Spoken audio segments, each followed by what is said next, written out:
আসসালামু আলাইকুম স্যার। ওয়ালাইকুম সালাম।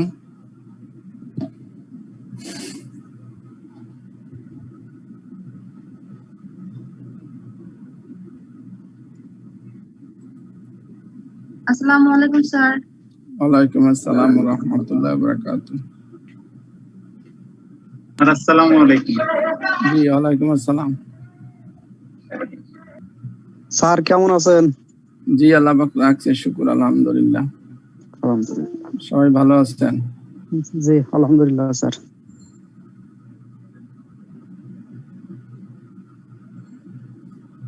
মাত্র 34। ওয়েট করে একটু 5 মিনিট নাকি? ওয়েট করা যাক। জি স্যার।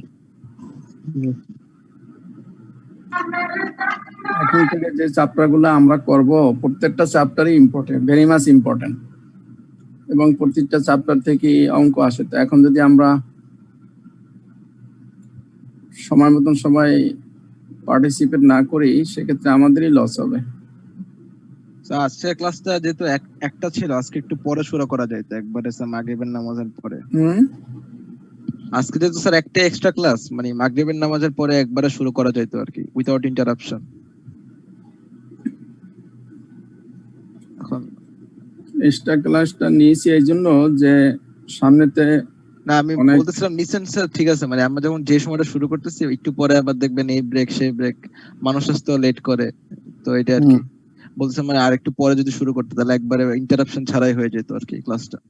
না, ওদের তো আবার আছে তো, আপনার ওই যে আমাদের তো আর ক্লাস নাই স্যার আজকে। না, আপনাদের না থাকবে, অন্য গ্রুপের আছে না, অন্য গ্রুপের স্যার আমাদের সাথে অলওয়েজ সাইমালটেনিয়াসলি অনেকগুলো ক্লাস একসাথেই হয়। ওদের যেই সময়টা গ্যাপ ওই সময়টাই দিতে পারে, এছাড়া তো দিতে পারে না।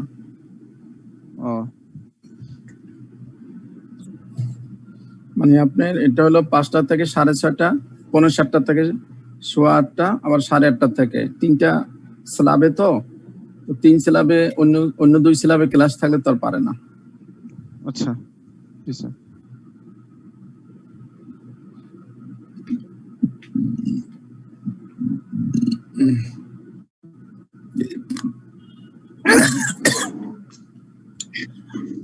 স্যার একটা কোশ্চেন করব? জি বলুন। Hello sir.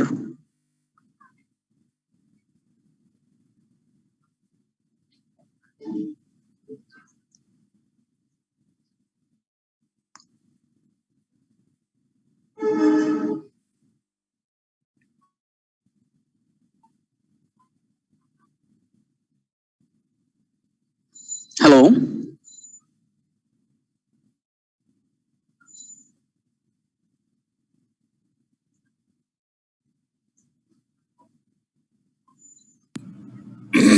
হ্যালো স্যার একটা কোশ্চেন করব? জি বলুন। Sir interest allowed by bank, হ্যাঁ, তো সেটার জাবেদাটা হবে কি ব্যাংক অ্যাকাউন্ট ডেবিট আর ইন্টারেস্ট ইনকাম ক্রেডিট, এরকম না স্যার? হ্যাঁ, যদি আপনি ব্যাংক অ্যাকাউন্ট মেনটেন করেন ব্যাংক অ্যাকাউন্ট ডেবিট হবে, আর যদি ক্যাশ অ্যাকাউন্ট মেনটেন করেন ক্যাশ অ্যাকাউন্ট ডেবিট হবে, আর ইন্টারেস্ট ইনকাম ক্রেডিট হবে। অথবা আপনারা ক্যাশ অবলিক ব্যাংক দুটোই লিখবেন, তাহলে আর কোনো সন্দেহ থাকবে না, আর ইও থাকবে না। ক্যাশ অবলিক ব্যাংক দিয়ে দেবেন। জি sir.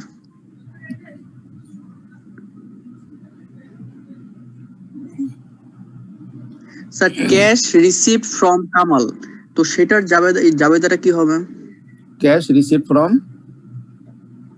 Kamal. Cash receive from, হ্যাঁ কামাল থেকে। ক্যাশ যখন রিসিভ হয় ক্যাশ তো ডেবিট হবেই, তাই না? নাও কামাল চেক রিসিভ, ক্যাশ না স্যার, সরি, চেক রিসিভ। হ্যাঁ, চেক রিসিভ ফ্রম কামাল, ঠিক আছে। চেককে আমরা অনেক সময় ক্যাশ এবং ব্যাংক হিসেবে ট্রিট করি। এখন মিস্টার কামাল সে কি অ্যাকাউন্টস রিসিভেবল নাকি মিস্টার কামাল হিসেবে আমার কাছে এন্ট্রি করা আছে? যদি কামাল হিসেবে এন্ট্রি করা থাকে তাহলে কামাল হবে ক্রেডিট, আর আমার ক্যাশ আর ব্যাংক হবে ডেবিট। এখন যদি আমার কামালকে যদি আমি, এদিকে তো কিছুই বলা নাই, যদি কিছুই বলা না থাকে ক্যাশ বা ব্যাংকে জমা দিছে তাহলে কি হবে? ক্যাশ ইন হ্যান্ড ডেবিট এরকম কিছু হয় হয়? না না না, ক্যাশ আর ব্যাংকই ডেবিট হবে। চেক চেক না না মানি, চেক ইন হ্যান্ড। না না, চেক ইন হ্যান্ড হয় না। ক্যাশ এন্ড ব্যাংক ডেবিট হবে আর কামালকে ক্রেডিট হবে। আর কামালের পরিবর্তে আপনি অনেক সময় অ্যাকাউন্টস রিসিভেবলও বলতে পারেন, কারণ যদি অ্যাকাউন্টস রিসিভেবল আগে টিক করা থাকে তাহলে অ্যাকাউন্টস রিসিভেবল ক্রেডিট হবে এবং সাবসিডিতে কামালের নাম থাকবে বা ব্র্যাকেটে কামালের নাম থাকবে। আর যদি তাই না হয় সেক্ষেত্রে সরাসরি কামালকে ক্রেডিট করবেন। কিন্তু cheque we treat it as bank or as like cash, so that cash or ব্যাংকই আমরা ডেবিট করি। এখানে চেক ডেবিট এরকম হবে না, cash or bank debit, cheque money cash or bank.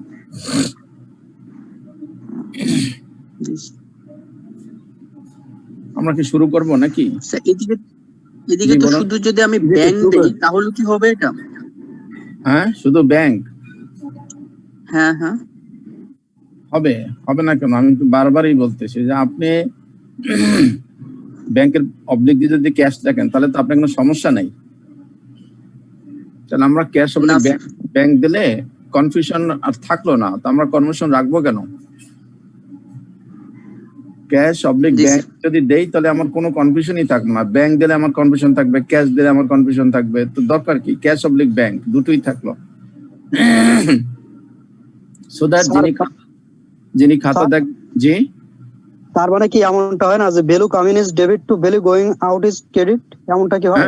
হ্যাঁ কি value coming is debit to value going out is credit, এমন ভাবে? না না না, cash or bank debit, accounts receivable or যে নামে যে চেক দিল তা সে হবে ক্রেডিট। একটা প্রবলেমও শেষ করি নাই, ওটা আই থিংক শেষ করলে সব ক্লিয়ার হয়ে যাবে। উই ক্যান স্টার্ট আমার মনে হয়। জি স্যার। সো আমরা গত ক্লাসে আমরা মোস্ট প্রবাবলি নাম্বার এ শেষ করেছি, নাম্বার বিটা আলোচনা করতেছিলাম। সেখানে বলছিলাম যে 1200 টাকার কাস্টমার্স নোট আমরা ডিসকাউন্ট করেছিলাম 25 তারিখ, না সরি, ডিসকাউন্ট করেছিলাম অক্টোবরের 12 তারিখ এবং সেটা ব্যাংক আপনার 26 তারিখ সেটাকে যখন প্লেস করলো ফর কালেকশন তখন সে টাকা পাইলো না। না পাওয়ার ফলে কি হলো, আমার অ্যাকাউন্ট থেকে পুনরায় আবার 1216 টাকা 33 পয়সা সে কেটে নিল, যার ভিতরে ইন্টারেস্টও আছে এবং প্রোটেস্ট ফিও আছে। ওটাই আমার অ্যাকাউন্ট থেকে যেহেতু 1216 টাকা কেটে নিল, সো দ্যাট এই 1216 টাকায় যেহেতু ব্যাংক কেটে নিয়েছে, মানে ব্যাংক আমার অ্যাকাউন্টকে যেহেতু ডেবিট করে ফেলেছে, চার্জ করে ফেলেছে, এটা আমার থেকে বাদ দিতে হবে, আমার ক্যাশ অ্যাকাউন্ট থেকে সেটা বাদ দিতে হবে। কারণ আমি যখন এটা ব্যাংকে পাঠিয়েছিলাম, আর বাচ্চা জানি কথা বলতেছে, এটা যদি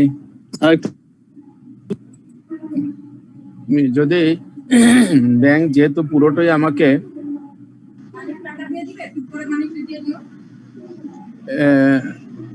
আজাদুর রহমান ভাই মাইকটা মিউট করে রাখেন।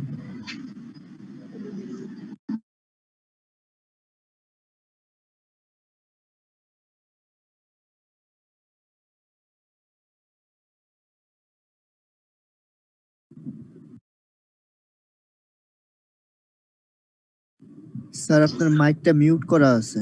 স্যার মিউট হয়ে গেছেন। স্যার আপনার মাইকটা মিউট। স্যার কিছু বলতেছেন না স্যার, স্যার মনে ফোন আসছে।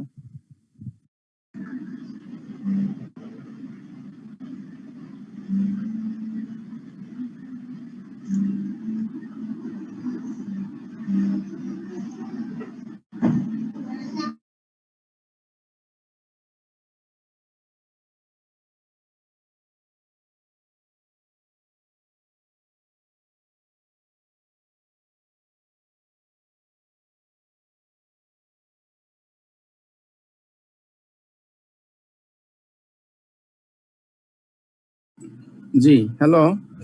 জি স্যার। যখন ব্যাংক যেহেতু আমার পুরোটাই টাকাটাই আমার অ্যাকাউন্ট থেকে চার্জ করে ফেলো, ডেবিট করলে ফেলো, সো দ্যাট আমিও ক্যাশ থেকে আমার এটাকে মাইনাস করতে হবে। এখন আমি যেমনি মাইনাস করব, আমি কিন্তু সেই মাইনাস দেখেই পরবর্তী পর্যায়ে যেহেতু আমাকে জার্নাল করতে হবে, সো দ্যাট আমি যদি এখানে আপনার 1216 টাকা 33 পয়সা, এর ভিতরে কি আছে, মূল হলো 1200 টাকা, আর 14 টাকা হলো আমার ইন্টারেস্ট, আর 2 টাকা 60 পয়সা হলো পোর্টেজ ফি। প্রোটেস্ট না? জিনিসটা কি স্যার? তাহলে এখন আমরা যদি 2 টাকা আমরা Protest. বিভিন্ন ভাবে এটা করতে পারি। যেমন আমরা যদি এমন করি যে 1214 টাকা আমরা মাইনাস করলাম আপনার ব্যাংক আপনার নোট ডিজনার হিসেবে, এবং 2 টাকা 33 পয়সা প্রোটেস্ট ফি হিসাবে যদি আমি মাইনাস করি, সেটাও আমি পারি। আর তা নইলে একত্রে যদি আমি মাইনাস করি, তাহলে সেটাও হবে 1216.33। যেভাবে যার কাছে যত ক্লিয়ার হবে সে সেভাবেই করবেন। আমরা অঙ্কের সুবিধার্থে বা সময়ের কমের জন্য আমরা 1216.33 একবারই মাইনাস করে দিলাম, সো দ্যাট আমরা লিখবো dishonour note with interest and protest. Dishonour কেন স্যার? এখানে স্যার ডিসকাউন্ট বলছে, লাইক ডিজনার হলো এই জন্য যে এই নোটটা যখন কালেকশন করতে গেছে তখন টাকাটা পাইনি, যখন টাকা পাওয়া যায়নি তখন সেটাকে আমরা বলি ডিজনার। সেটা আর পাওয়া গেলে আমরা, মানে কি এটা স্যার প্রোটেস্ট বলতে এটা বোঝাচ্ছে? আমার কথা শেষ হলে তারপর আপনি বললে আপনার বুঝতে সুবিধা হবে, আমার বুঝতে সুবিধা হবে। জি স্যার। যখন কোনো চেক হোক বা নোট হোক, যখন কোনো কালেকশনে যায়, তখন যদি টাকাটা পাওয়া যায় সেটাকে বলে অনার চেক। আর যখন পাওয়া যায় না তখন সেটাকে বলা হয় ডিজনার, আইদার নোট আর চেক। সো আমরা এটাকে এখন ডিজনার বলবো, যেহেতু প্রোটেস্ট মানে কি সে এইটা টাকা চেয়েছে, যিনি নোটটা দিয়েছে তার কাছে এটা টাকা চেয়েছে, চাওয়ার পরে সে পায়নি, সেটাকে আমরা তখন বলি ডিজনার, মানে সে অসম্মান করছে, এই জন্য আমরা এটাকে ডিজনার বলি। আর যদি পাওয়া যাইতো তাহলে আমরা বলি অনার চেক। 2 রকমের হতে পারে, ডিজনার এন্ড অনার। তো যেহেতু ডিজনার হয়েছে সেজন্য আমরা ডিজনার হিসেবে একবারে 1216 টাকা একবারে মাইনাস করতে পারি।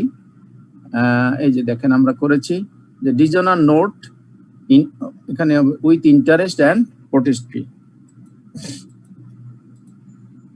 Dishonour note with interest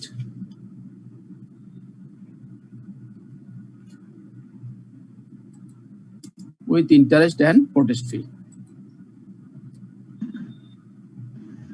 sir dishonour note rate নিচে স্যার ইন্টারেস্ট 7% এটা দিয়ে 14 টাকা দিয়ে প্রোটেস্ট ফি 2 টাকা 33 পয়সা দিলে হবে জানি স্যার। আমি তো আগেই বলেছি যে যেভাবে পারেন সেভাবেই করেন, কিন্তু আমি একবারে করেছি, যখন জার্নাল করবো তখন হয়তো আমার ভুল হবে না, আমি সেভাবেই করবো। আর যদি কারো কনফিউশন থাকে তাহলে 1214 টাকা বলবেন ডিজনার নোট, আবার করবেন লেস 2.33 আপনার প্রোটেস্ট ফি। হয় এখানে 1214 একবার, আর একবার লিখবেন 2.33। দুইটা যখন লিখতে যাবেন তখন আপনার 1 মিনিট লস হবে। সেই 1 মিনিটকে বাঁচানোর জন্য আমরা একত্রে লিখেছি 1216.33। ক্লিয়ার সবাই? সবাই কি বুঝেছেন? স্যার ব্যাংক যেহেতু এটা ডেবিট করছে স্যার, আমরা কি ক্রেডিট করবো না স্যার? হ্যাঁ, ব্যাংক ডেবিট করছে মানে কি, এর অর্থটা কি বলুন তো? অ্যাকাউন্ট থেকে কেটে নিছে আর কি। কেটে নিচ্ছে। অ্যাকাউন্ট থেকে কেটে নিলে আমি কি করব? আমি বিয়োগ করব না আমার ব্যালেন্স থেকে? ও আচ্ছা আচ্ছা, ঠিক আছে। আমার কেটে নিছে মানে কি, আমার টাকাটা সে কমিয়ে ফেলছে, তাহলে আমার তো কমাতে হবে। আমার কমাইতে হলে আমার হাতে ছিল 4,557.55, তাহলে সেখান থেকে কমাইতে হলে মাইনাস করতে হবে না?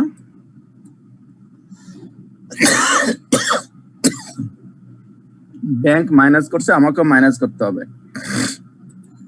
ক্লিয়ার? ওকে, দেন মাইনাস সিতে বলছে যে কাস্টমার চেক ফর টাকা 290 had been entered as টাকা 190 both by the depositor and the bank but was later corrected by the bank. এর অর্থ কি? কাস্টমার চেক মানে কি? Accounts receivable sir. হ্যাঁ রাইট, তার কাছ থেকে চেকটা পেয়েছি, তাহলে কাস্টমার চেক মানে কাস্টমার আমাকে দিয়েছে, অ্যাকাউন্টস রিসিভেবল দিয়েছে, সেই চেকটা টাকা 290 টাকার চেক দিয়েছে, হ্যাড বিন এন্টার্ড মানে লেখা হয়েছে বা এন্ট্রি করা হয়েছে বা বইতে লিপিবদ্ধ করা হয়েছে টাকা 190 হিসাবে, বোথ বাই দি ডিপোজিটর মানে হলো প্রতিষ্ঠান, মানে হলো এখানে ডিয়ারবান company, both by the depositor and the bank, দুজনই আপনার 190 জায়গায় 290 টাকা লিখেছিল, বাট কিন্তু ওয়াজ লেটার পরে কারেক্টেড বাই দি ব্যাংক পরে কারেকশন করে ফেলছে, ব্যাংক পরে এখন আমার এখানে যোগ করবো স্যার। ব্যাংক কারেকশন করে ফেলছে, কিন্তু আমি কিন্তু এখনো কারেকশন করি নাই, তাহলে আমি মানুষের কাছে আমার অ্যাকাউন্টে যোগ করবো স্যার। আমি আগে একটু শেষ করি, তারপর আপনি দেখেন আপনার কথার সাথে মেলে কিনা, মেললে তো আর কোশ্চেন করার দরকার হবে না।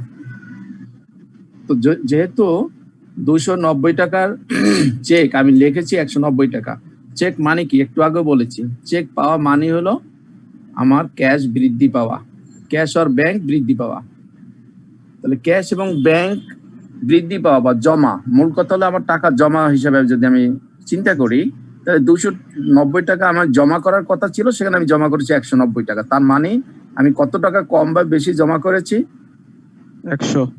100 টাকা কি জমা বেশি করেছি না কম করেছি? 100 টাকা কম করছি স্যার, 100 টাকা বাড়াতে হবে, 100 টাকা কম জমা করছি স্যার, এটা যোগ করতে হবে স্যার। এখন সেটা আমার যে ক্যাশ ব্যালেন্সের সাথে 100 টাকা যোগ করতে হবে, কারণ ব্যাংক অলরেডি যোগ করে ফেলছে, ব্যাংক কারেকশন করে ফেলছে, কাজে এখন আমাকেও কারেকশন করতে হবে, এইটা যোগ করতে হবে। আমরা যতগুলো কারণ বলেছিলাম, কারণের কত নম্বর কারণ এটা? স্যার 5 নম্বর। এটা 5 নাম্বার এরর। Right, error. আমরা 5টা কজ বের করেছিলাম যে 5টার বেশি কোনো কারণ নাই, তার মধ্যে এইটা হলো এরর মানে 5 নম্বর কারণ। তাহলে যেহেতু আমি জমা কম করেছি, তাহলে জমাটা আমাকে বাড়িয়ে দিতে হবে, তাহলে নাম্বার 3 অ্যাড করেছে যে জমা, add error in recording, customer cheque for 290 error 100 জি বলুন স্যার, এরর অফ আন্ডারস্ট্যান্ড জি বলুন, সব জোরে বলুন, সবাই শুনুক। স্যার, এরর অফ আন্ডারস্টেটমেন্ট দেওয়া যাবে লেখেন, স্যার? কোনো এরর অফ আন্ডারস্টেটমেন্ট দেওয়া যাবে স্যার? আপনি যেমনি খুশি তেমনি দেন, কিন্তু আমি ঠিক আছে, এরর অফ আন্ডারস্টেটমেন্ট হিসেবে স্যার আপনি যে 290 মাইনাস 190 ইকুয়াল টু 100, এটা কি এভাবে দেওয়া যাবে স্যার? এরর অফ আন্ডারস্টেটমেন্ট শেষ হয়েছে আপনার কথা? আপনার কথা কি শেষ হয়েছে? আপনি যা খুশি তাই লিখতে পারবেন, কোনো সমস্যা, আপনি যা খুশি তাই লিখতে পারবেন, কোনো সমস্যা নাই, কিন্তু আমি লিখেছি এইটা error in recording customer cheque. সবাই ভাষা এক না, আমার ভাষা হলো এইটা, আপনি যেমনি আপনার যে ভাষা আপনি সেই ভাষা দিয়ে লিখবেন, আমার ভাষা হলো এরর ইন রেকর্ডিং, আমি লিখেছি customer cheque, error in recording of customer cheque, সেখানে আমি আবার ভিতরে দেখিয়েছি যে বলেছি যে চেক ফর 290 রেকর্ডেড অ্যাজ 190, ব্র্যাকেটে বলে দিচ্ছি 100 টাকা আমি যোগ করে ফেলছি। নেক্সট নাম্বার ডিতে বলেছে চেক নং 661, যখনই কোনো সময় আপনারা এইভাবে পাবেন চেক নম্বর, তখন আর কিছু থাকুক বা না থাকুক, সবসময় মনে করবেন যে চেক আপনি ইস্যু করেছেন, কিছু বলা থাকুক আর না থাকুক, যখনই শুধুমাত্র এরকম একটা ভাষা ইউজ করবে চেক নম্বর, তখনই ভাববেন যে চেকটা আপনি ইস্যু করেছেন, মানে কোম্পানি ইস্যু করেছে। বলেছে এখানে যে চেক নং 661 নম্বর চেক 4 টাকা 497 497 টাকার had been entered in the cash book cash বইতে লেখা হয়েছে বা অন্তর্ভুক্ত করা হয়েছে as টাকা 479 479 হিসাবে। তাহলে চেক নং যখনই বলা থাকবে তখনই আমি ভাববো চেকটা ইস্যু করেছে। ইস্যু করলে আমার ক্যাশ বাড়ে না কমে? কমে। কমে। তাহলে কত টাকা কমার কথা ছিল এবং কত টাকা কমেছে? 497 কমার কথা ছিল, 479 কমছে। হ্যাঁ, তাহলে বেশি কমছে না কম কমছে? কম। কম কমছে। কতটুকু কম কমছে? 18 টাকা। 18 টাকা। 18 টাকা। তাহলে এইটুকু কি করতে হবে এখন? বাদ দিতে হবে আবার। বাদ দিতে হবে, আরো কমাইতে হবে, তাহলে অ্যাকুরেট হবে। তাহলে অ্যাকুরেট ক্যাশ থেকে আরো আমাকে 18 টাকা কমাইতে হবে। এটা কত নম্বর কারণ? সেটা আবারও এরর। আবারও এরর। তাহলে ডিতে আমরা দেখবো যে error in cheque record cheque নং 652 ফর না এটা নাকি না না স্যার এটা নিচে ডিডাক্টে হবে। Deduct sir. D1 D1 এবং এটা হলো D2। এটা হলো D2, ওখানে তো দুইটা ছিল।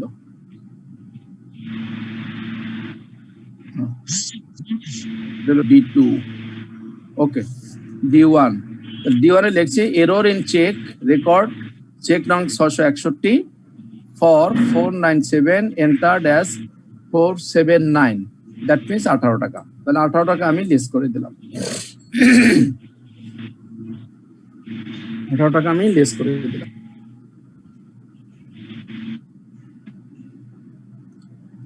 এরপরে ডি এর আরেকটা অংশ আছে, সেখানে বলেছে এন্ড এবং চেক নং 652 একই অবস্থা। যেহেতু চেক নং বলছে মানে হলো চেক আমি ইস্যু করেছি। যখনই শুধু চেক নং থাকবে তখন আমি ভাববো যে আমি চেক ইস্যু করেছি। তাহলে চেক নং 652 ফর টাকা 32.90 হ্যাড বিন এন্টার্ড অ্যাজ টাকা 329। অর্থাৎ চেকটা ইস্যু করেছি 32 টাকা 90 পয়সা, কিন্তু আমি যখন লিখেছি তখন লিখেছি 329 টাকা।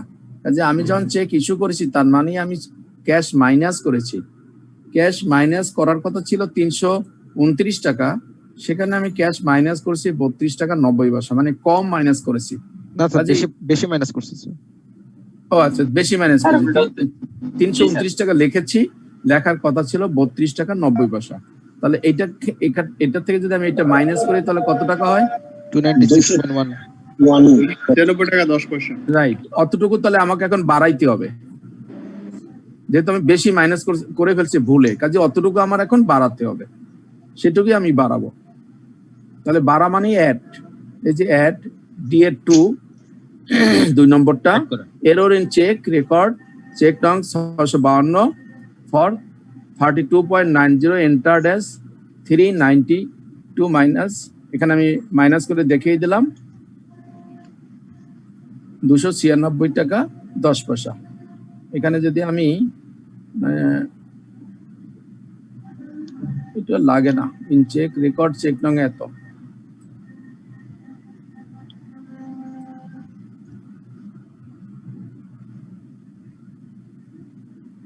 ওকে চেক নং এত এন্টার্ড, তার মানে 332 মাইনাস 32.90 ইজ ইকুয়াল টু 296 টাকা 10 পয়সা আমি অ্যাড করে নিলাম। ঠিক আছে, ডি ক্লিয়ার সবাই? ওকে, তাহলে দুটোই কিন্তু আমার ছিল এরর ইন রেকর্ডিং, লিখতে ভুল ছিল। দুটো ছিল লেখার ই বলেছে there were bank service charge for September of টাকা 15.77, অর্থাৎ সেপ্টেম্বর মাসের জন্য আপনার সার্ভিস চার্জ নিয়েছে ব্যাংক 15 টাকা 77 পয়সা। আমার অ্যাকাউন্ট থেকে বাদ। তাহলে ব্যাংক তো সঠিক কাজটাই করেছে, কারণ ব্যাংক আপনাকে সার্ভিস দিয়েছে, সে আপনার অ্যাকাউন্ট থেকে টাকা কেটে নিয়েছে, কিন্তু আপনি তো জানতেন না, আপনি এইমাত্র জেনেছেন যে ব্যাংক আপনার কাছ থেকে টাকা কেটে নিয়েছে।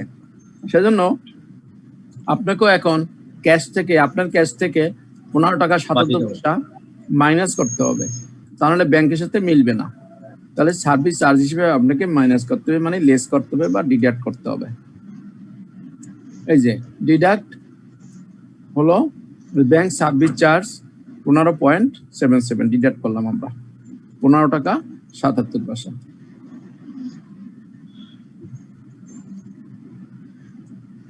নাও নাম্বার এফ। স্যার আমাকে ব্রেক নিয়ে আসবো নাকি স্যার? ও আজান দিচ্ছে না? জি স্যার। আচ্ছা তাহলে আমরা 5 মিনিট তো হবে না, 10 মিনিট ব্রেক দিলাম। 10 মিনিট ব্রেক। জি স্যার। Okay okay, thank you sir. সলিউশনটা একটু বাইর করে রাখা যায়? জি, সলিউশনটা যদি একটু দেখা রাখতেন স্ক্রিনে। না না না, সলিউশন আমি দেখাবো না। সলিউশন দেখালে আপনার লাভ হবে না স্যার, আরো ক্ষতি স্যার। মানে স্যার যতটুকু হইছে ওটুকুই স্যার। তাহলে না না না, সলিউশন আমি দেখাতেই চাই না। সলিউশন দেখা মানে আপনার লস, শেখা হবে না স্যার। আমরা যদি আমরা যতটুকু এখন প্র্যাকটিস করতেছি, শিখতেছি, ইনশাআল্লাহ এই প্রিপারেশনই আমরা হলেও যেতে পারবো। কিন্তু সলিউশন থাকলে হলে যেতে পারবো না, তাহলে আপনাকে বাসায় প্র্যাকটিস করতেই হবে। আর আমরা এখন কথা বলে আলোচনা করে তারপরে আমি সলিউশন পরে যাচ্ছি, তার মানে হলো আপনি ব্রেনকে আমি আগে কাজ করাচ্ছি, কাজ করানোর পরে তারপর আপনি সলিউশন দেখতেছেন, ওকে হয়ে যাচ্ছে। কাজে এটা আপনার জন্য হেল্পফুল। এই জন্য আমি মানে ইচ্ছা করে সলিউশনটা আগে দেখাই না, কিছু মনে করবেন না। এটা হলো আমাদের নিজেদের উপকারের জন্য আর কি। ওকে, থ্যাংক ইউ। 10 মিনিট পরে আমরা আবারই হবে।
কি সবাইকে নামাজ হয়েছে?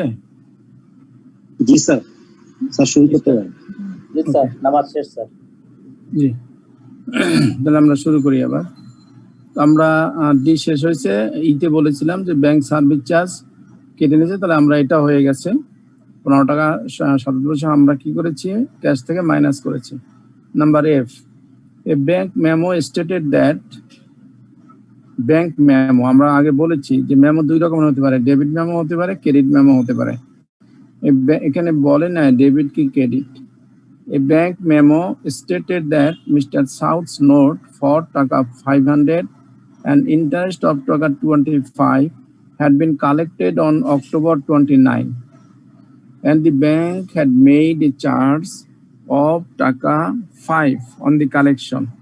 No entry had been made on the books when the note was sent to the bank for collection. বুঝতে পারছেন কি বলতে চাচ্ছে?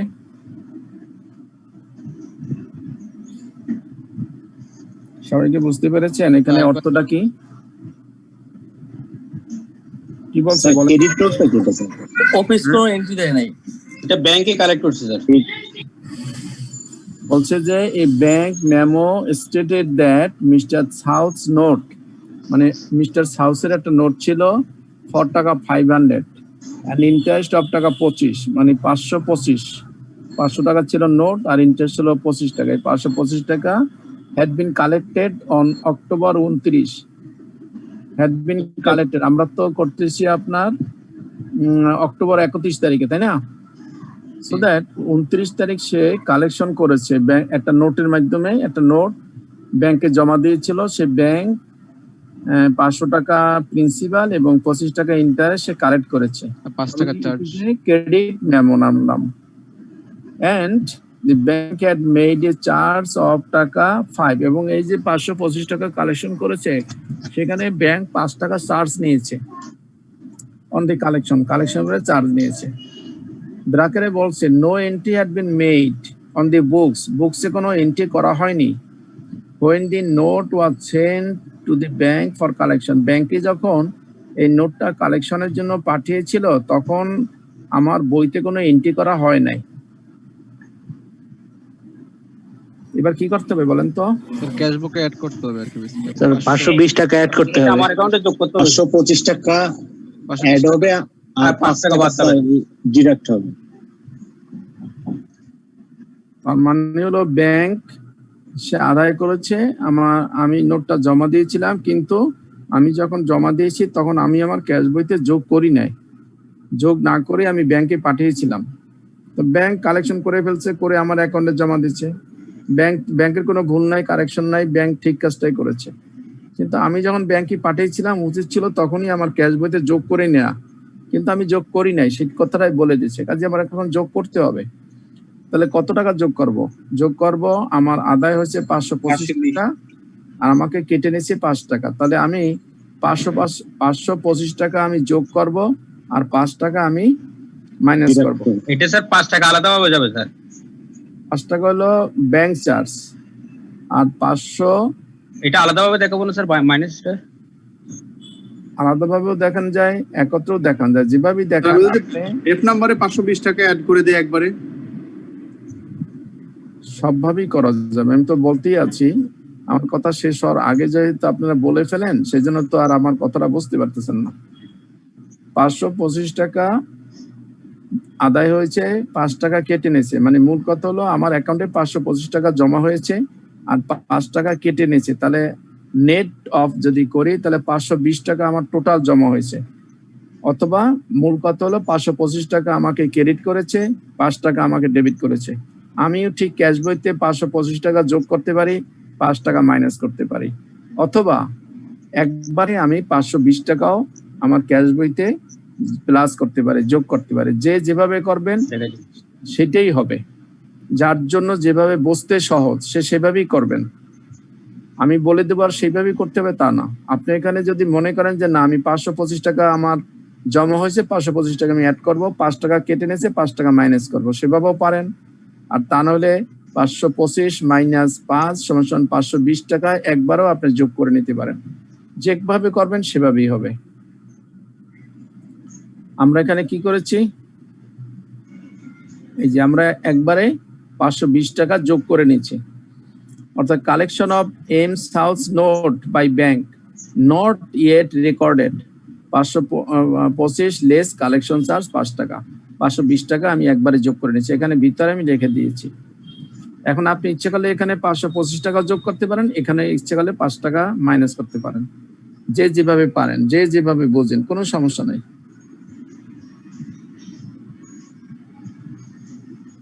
ক্লিয়ার সবাই?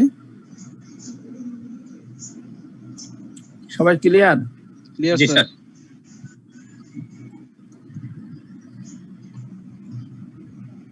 Now G receipts of October 29 for টাকা 1325 were deposited on November 1. Bank সে 29 তারিখ রিসিভ করেছে, কিন্তু সে জমা করেছে নভেম্বরের 1 তারিখ। Deposit in transit sir. যেহেতু আমি 31 তারিখ অঙ্ক করতেছি, কাজী যেহেতু 31 তারিখের আমার অঙ্ক, তাহলে সে 29 তারিখ রিসিভ করছে, 29 তারিখে তার জমা করার কথা ছিল ব্যাংকের, কিন্তু ব্যাংক সে 29 তারিখ জমা না করে, যে কারণেই হোক না কেন, ব্যাংক 1 তারিখে জমা করেছে। কাজে যেহেতু ব্যাংক 1 তারিখ জমা করছে, আমার সাথে মিলবে না তার ব্যালেন্স। আমি তো 31 তারিখে ব্যালেন্সটা বের করতেছি, কাজে আমার ব্যাংকের সাথে আমার মিলতে হলে আমি ঠিক কাজটাই করেছি। 29 তারিখ জমা দিয়েছি, আমি 29 তারিখে আমার ক্যাশে আমি যোগ করেছি, কিন্তু ব্যাংক করেছে পরে, তাহলে এটা জিনিসটা ব্যাংকের ভুল। ডিপোজিট ইন ট্রানজিট হবে স্যার। এটা ব্যাংকের, সো দ্যাট ব্যাংক সে কারেকশনটা করতে হবে। ব্যাংকের যে ব্যালেন্স আছে সেই ব্যালেন্সটা ব্যাংকের বাড়িয়ে দিতে হবে 29 তারিখে, নট 1 তারিখ। আমরা সেই জিনিসটাই করেছি। At G receipts of October 29 not deposited in bank until November. তো 1325 টাকা 10 পয়সা আমরা সরাসরি যোগ করে দিয়েছি, যেহেতু একটাই ফিগার সেই জন্য সরাসরি যোগ করে দিয়েছি। ব্যাংকের সাথে যোগ হবে, ব্যাংকের ভুলটা এটা। Then number 8, the following checks were outstanding on October 31st. Outstanding মানে হলো কি? পেমেন্ট হয় নাই। স্যার আমি ইস্যু করছি, বাট তারা আমি ইস্যু করছি, বাট সে প্রেজেন্ট করে নাই ব্যাংকে।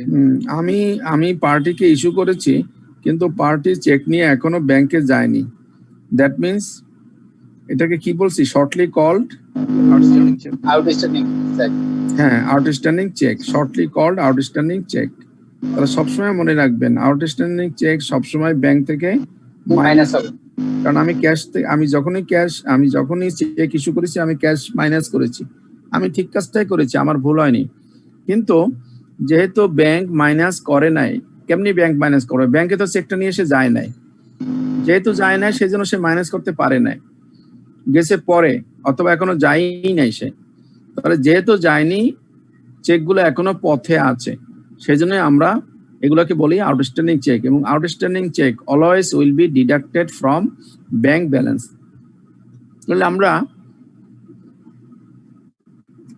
7টা চেক আছে এখানে, 7টা চেকের নাম্বার দিয়ে আমি টোটাল আউটস্ট্যান্ডিং চেক হিসাবে যে লেস আউটস্ট্যান্ডিং চেক, চেক নম্বর দিয়েছি, টাকা লিখেছি, লিখে টোটাল টেনেছি 2016 টাকা 91 পয়সা। আপনারা করে নেন 2016 টাকা 91 পয়সা, সমস্ত চেক নম্বর টাকা লেখে টোটাল টানবেন 2016 টাকা 91 পয়সা।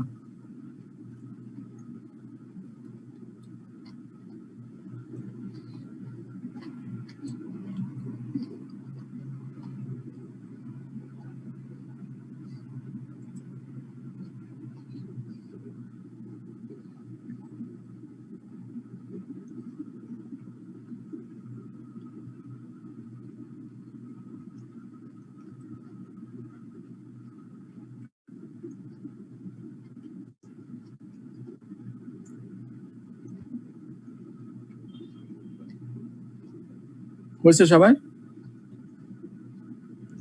জি স্যার। ওকে, এবার আমি কি করব, আমার এখানে যেহেতু আমার ছিল একটাই আইটেম ছিল, সেজন্য আমি সরাসরি যোগ করে নিয়েছি, আর এখানে অনেকগুলো আইটেম আমি যোগ করে একবারে আউটার কলামে নিয়েছি। এইভাবেই করবেন, একাধিক যদি ফিগার থাকে আপনার ভিতরে কলামে যোগ করে বাইরের কলামে নিয়ে যাবেন, দেখতে সুন্দর দেখাবে।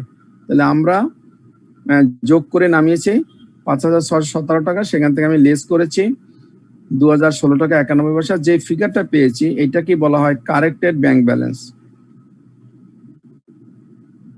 This is called corrected bank balance. নাম্বারটা একটু আরেকবার বলে দিন। হ্যাঁ, নাম্বারটা বি বি একটু জোরে বলেন, শুনতে পারতেছি না। Sir G number, G G receipt of October 29। হ্যাঁ, এটার আগে জি স্যার, এই জি এইটা রিসিপ্ট অফ টাকা, এটা জি স্যার। ওকে, রিসিপ্টস অফ টাকা 29, অর্থাৎ আপনি যখন ব্যাংকে দিয়েছেন, আপনি 29 তারিখ ব্যাংকে জমা করেছেন, ব্যাংক রিসিভ করেছে 29 তারিখ। তাহলে ব্যাংকে যেহেতু আপনি জমা করেছেন, আপনিও তো আপনার ক্যাশ বইতে 29 তারিখ জমা করেছেন, কিন্তু ব্যাংক কি করেছে, সে 29 তারিখ রিসিভ করছে ঠিকই, কিন্তু সে 29 তারিখ আপনি অ্যাকাউন্টে জমা করেনি, জমা করেছে সে 1 তারিখে, নভেম্বরের পরবর্তী মাসের 1 তারিখে গিয়ে জমা করেছে। কিন্তু ব্যাংক তো এটা ভুল করেছে, ব্যাংকের তো 29 তারিখে জমা করার কথা ছিল। তাহলে ব্যাংক ব্যালেন্সটা, এই জন্যই তো ব্যাংক ব্যালেন্সটা, যে ব্যাংক ব্যালেন্স আছে এখানে 4,292 টাকা, সেটা কম আছে, কারণ সে এই 1,325 টাকা জমা করেনি, সেজন্য তার সাথে আমার ডিফারেন্স। কাজে এইটুকু এখন জমা করে নিতে হবে, ব্যাংক ভুল করেছে, সেই জন্য আমরা এই 4,292 সাথে এই যে যেটুকু 1 তারিখে জমা করেছে সেটা আমরা জমা করে নিলাম। এখন receipts of October 29 not deposited in bank until November 1st, 1 তারিখের আগ পর্যন্ত সে এটা জমা করেনি, সেই কথাটাই বলতে চাচ্ছি এখানে। তো সেটা আমরা যোগ করে নিলাম। এটা কিন্তু কনফিউশন হচ্ছে স্যার, যেমন হ্যাঁ, বলি আমার চিন্তা মানে কথা যে রিসিপ্ট অফ অক্টোবর 29 ফর টাকা 1350 ওয়ার ডিপোজিটেড নভেম্বর 21, মানে 25 তারিখের টাকাটা নভেম্বর 1 তারিখে ডিপোজিট করা হয়েছে। সাইদ ভাই, আপনার মাইকটা একটু কাছে এনে কথা বলেন, আপনার কথা বোঝা যাচ্ছে না। মাইকটা কাছে এনে কথা বলুন। আচ্ছা, এইটা কি স্যার আমার অ্যাকাউন্ট থেকে কি লেস হবে না স্যার, যেহেতু আমি অক্টোবর 31 এন্ডিং ব্যালেন্সে কাজ করতেছি? আপনি তো করেন নাই, করছে ব্যাংক। আপনি তো জমা দিয়েছেন, 29 তারিখই, আপনি তো 29 তারিখে জমা দিয়েছেন, ব্যাংকও 29 তারিখ রিসিভ করছে। এই যে রিসিপ্ট, ব্যাংকও রিসিভ করেছে, আপনিও জমা করেছেন। তা আপনি যখন ব্যাংকে জমা দিয়েছেন, আপনি তো আপনার ক্যাশ বইতে জমা দেখিয়েছেন, ব্যাংক তো সে জমা দিয়েছে পরবর্তী মাসের 1 তারিখে গিয়ে, সেই জন্য আমি ব্যাংকের সাথে যোগ করেছি। তাহলে স্যার ওই যে প্রবলেমের শুরুতে যে বলছে cash account of Dearborn company disclose balance কত অন অক্টোবর 31, তাহলে এখানে নভেম্বরের যদি কোনো অ্যাসেট থাকে সেটাও চলে আসবে স্যার। হ্যাঁ, না, এটা যদি আমরা 31 অক্টোবর ক্লোজিং করতেছি, তাহলে নভেম্বরের অ্যাসেটটা এখানে চলে আসবে স্যার। হ্যাঁ, আমরা যেহেতু অক্টোবরে করতেছি, আমরা তো হিসাবটা করতেছি অক্টোবরে, জি স্যার। যেহেতু অক্টোবরে করতেছি কাজী সে তো জমা করছে নভেম্বরে, পরবর্তী মাসে গিয়ে জমা করছে। জি স্যার। সেই জন্য আমি ব্যাংকের সাথে আবার যোগ করে নিলাম এই মাসে, এই যে অক্টোবর, এই যে এখানে বলেছি জি স্যার। যে ডিয়ারবান কোম্পানি ব্যাংক রিকনসিলিয়েশন স্টেটমেন্টের যে অক্টোবর, এই অক্টোবরের সাথেই আমি যোগ করেছি। নভেম্বরের সে যোগ করছে নভেম্বরে, কিন্তু তা হবে না, ভুল করেছে, সে অক্টোবরে নিয়ে আসতে হবে তাকে। বুঝেছেন? জি স্যার। ওকে, এবার আমি ক্যাশে যাই। ক্যাশের আমার ব্যালেন্স ছিল, ওপেনিং ব্যালেন্স ছিল 4557.55। আমি যতগুলো অ্যাড করেছি, এই যে যতগুলো অ্যাড করেছি, নাম্বার সি, নাম্বার ডি এর 2, নাম্বার এফ, সেগুলো আমি সবগুলা তিনটায় যোগ করে আমার টোটাল হয়েছে 996 টাকা। তাহলে আমি 996 টাকা আউটার কলামে নিয়ে আমি ব্যালেন্সের সাথে যোগ করলাম, আমার হইলো 5473 টাকা 65 পয়সা।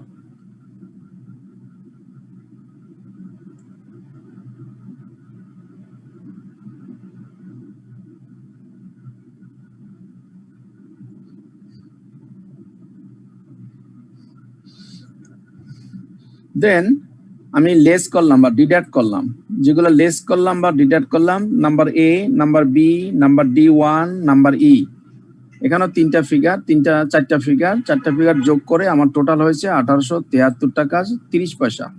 আমি সেটা আবার যেহেতু লেস বা ডিডাক্ট আমি মাইনাস করলাম, এখান থেকে মাইনাস করলে হলো 3600.35। This is call corrected book balance, অর্থাৎ আমার বই corrected book balance or corrected cash balance 3600.35। আর এখন যদি আমরা বলি, এই যে দেখেন কারেক্টেড ব্যাংক ব্যালেন্সও 3635, আমার বইয়ের ব্যালেন্সও 3635। This is call corrected balance method or 2 section balance method or double balance method, অর্থাৎ দুইটা ব্যালেন্স আমরা করেছি, দুইটা ব্যালেন্সই এক, সেজন্য এই মেথডের নামই হলো corrected balance method or 2 section balance method or double balance method, এই জন্য নামকরণ করা হয়েছে। অর্থাৎ ব্যাংক ব্যালেন্স এবং আমার ক্যাশ ব্যালেন্স মিলে গেছে, তার মানে কোথাও আর কোনো ভুল নেই।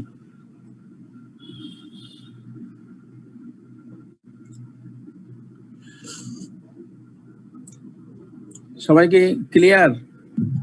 স্যার এইখানে যেমন ব্যাংকেরটা আগে দেখাইছি, পরে আমারটা দেখাইছি, আমি যদি আমার বুকটা আগে দেখাই, ব্যাংকেরটা পরে দেখাই, কোনো সমস্যা নাই, দুইটা পাশাপাশি দেখাতে পারেন, কোনো সমস্যা নাই, কিন্তু জায়গা হবে না খাতায়, সেজন্য আমি উপরে নিচে করেছি। আপনি এই নিচেরটা উপরে করলে, উপরটা নিচে করলে কিছু আসে যায় না, আপনাকে যে কোনো ভাবেই করতে পারেন, কোনো সমস্যা নাই। শুধু যে ব্যালেন্সটা বের হবে তার নামটা সঠিকভাবে লিখতে হবে, কারেক্টেড ব্যাংক ব্যালেন্স, এখানে হলো কারেক্টেড বুক ব্যালেন্স, আর উপরে হেডিং দিতে হবে। আমি এখানে এই নিচেরটা যদি আমি আলাদা কাগজে লিখতাম, তাহলে এখানে নিচেরটা আমি হেডিং দিতাম, যেহেতু আমি একই শিটে করছি উপরে নিচে, এর জন্য হেডিং দেই নাই, একটা হেডিং দিয়েছি, Dearborn company limited bank reconciliation statement October. এখানে আরেকটু লেখা যেত আন্ডার কারেক্টেড ব্যালেন্স মেথড, বা ব্র্যাকেট এখানে যদি আমি লিখি কারেক্টেড ব্যালেন্স মেথড আরো ভালো হয়। যেহেতু আমি একটা শিটে উপরে নিচে করেছি, কাজে সেখানে আমি একটা হেডিং দিয়েছি।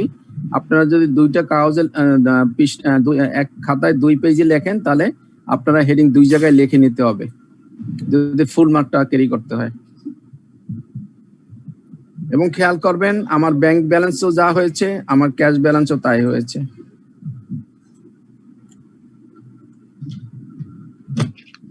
অনেকে এখানে লিখে আসে যে ক্যাশ ব্যালেন্স, অনেকে এখানে ক্যাশ ব্যালেন্স লিখে আসে, অনেকে এখানে ব্যাংক ব্যালেন্স লিখে আসে।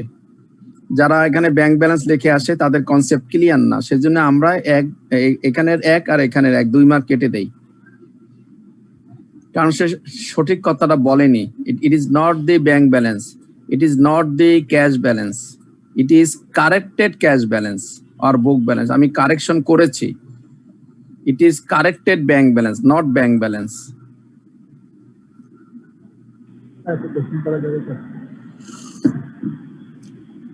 ক্লিয়ার সবাই? জি মনে করেন না, দুইটাতে ধরুন অঙ্কটা কমপ্লিট করলাম, দেখা গেল যে যেটা ডিডাক্ট করার দরকার ছিল ব্যাংকে, সেটা ইয়াতে ব্যাংক রিকনসিলিয়েশনে নিচে ব্যাংকের অ্যাকাউন্টে যাবে, তো কাটাকাটি করে জিনিসটা আবার ব্যালেন্সটা মিলে দিলাম, তাহলে এই ধরনের কাটাকাটির ক্ষেত্রে কি ধরনের নাম্বার ডিডাক্ট করে? আপনি মাইকটা একটু কাছে নিয়ে বলেন, অ্যাকচুয়ালি স্পষ্ট শুনতে পাচ্ছি না। আমি এই ধরনের কাটাকাটি জি বলুন। স্যার মনে করেন স্যার অঙ্কটা করলাম, অঙ্ক কমপ্লিট করার পরে দেখা গেল তো আমার ব্যালেন্স মিলতেছে না, তো উপরে হয়তো দেখলাম যে একটা জায়গায় যেটা অ্যাড বা ডিডাক্ট করা যায় এখানে নিয়ে আসলে হয়ে যাচ্ছে, তো আমি কাটাকাটি করে জিনিসটা সঠিক জায়গায় বসে অঙ্ক মিলে দিলাম। তো স্যার এই ধরনের অঙ্কের মধ্যে যে কাটাকাটি কি ধরনের স্যার নাম্বার কাটা যায় স্যার? না, অনেক সময় দেখবেন যে ভুল ভাবে যোগ বিয়োগ করলে অনেক সময় মিলে যায়। আমি এখানে যদি অনেক ফিগার উপরে নিচে নিয়ে আসি মিলাই দিতে পারবো, আমি মিলে যাবে ঠিকই, কিন্তু এই ব্যালেন্সটা হবে না, অথবা এই ব্যালেন্স যদি হয় সেই ক্ষেত্রে আপনার কনসেপচুয়াল ভুল থাকবে। হয়তো দেখা যাবে এই 100 টাকা হবে লেস, আপনি করেছেন প্লাস, আর 100 টাকা হবে প্লাস, সেটা করেছেন আপনি লেস, কিন্তু আপনার অঙ্ক মিলে যাবে। এই ধরনের অঙ্ক হলে টিচার ধরে ফেলবে, আপনি ফুল মার্ক পাবেন না। তার মানে আপনি পাশে খাতা দেখে লিখেছেন, অথবা আপনার কনসেপচুয়ালে ভুল আছে, আপনি জাস্ট মিলানোর জন্য মিলিয়ে দিয়েছেন। স্যার না, মনে করেন ধরেন এই যে ব্যাংক সার্ভিস চার্জ আমি 15 টাকা 77 পয়সা উপরে কোথাও লিখছিলাম, পরে দেখলাম যে 15 টাকা 77 পয়সা, আমার দুইটাতে ডিফারেন্স হচ্ছে, আমি 15 টাকা 77 পয়সাটা আবার সঠিক জায়গায় নিয়েছে আপনার 36.35 উভয় জায়গায় মিলে দিলাম, কিন্তু অঙ্কের মানে আমি জানতে চাই এই ধরনের কাটাকাটিতে কোনো নাম্বার কাটা যায় না? না না, কাটাকাটিতে কোনো নাম্বার করবে না, আমরা শুধুমাত্র দেখি আপনার কনসেপ্টটা ক্লিয়ার কিনা আর অঙ্কটা সঠিক আছে কিনা, একটু কাটাকাটি হলে কোনো আসে যায় না। ধন্যবাদ স্যার। ওকে, আমরা মনে হয় সেকেন্ড প্রবলেমে যেতে পারি। ও না, সরি, জার্নাল। এখানে বলেছে যে give the journal entry required as a result of the information given above. উপরের যে ইনফরমেশন গুলো দেয়া আছে তার ভিত্তিতে আপনাকে জার্নাল করতে বলেছে। ম্যাক্সিমাম সময় জার্নাল চলে আসে, এবং এই অঙ্কটা যদি আপনার 15 থাকে, তাহলে এই যে অঙ্কটা আমরা এতক্ষণ করলাম এখানে হয়তো 8 মার্ক থাকবে। 8 মার্ক মানে এখানে 4 আর ওখানে 4, corrected cash balance 4, corrected bank balance 4, 4 আর 4 8, আর জার্নালে হয়তো 7 থাকবে। তাহলে কাজে আপনি জার্নাল যদি না পারেন তাহলে অঙ্কটা কিন্তু করেও লাভ হলো না। তাহলে আমরা এখন কোন জার্নাল গুলা করবো?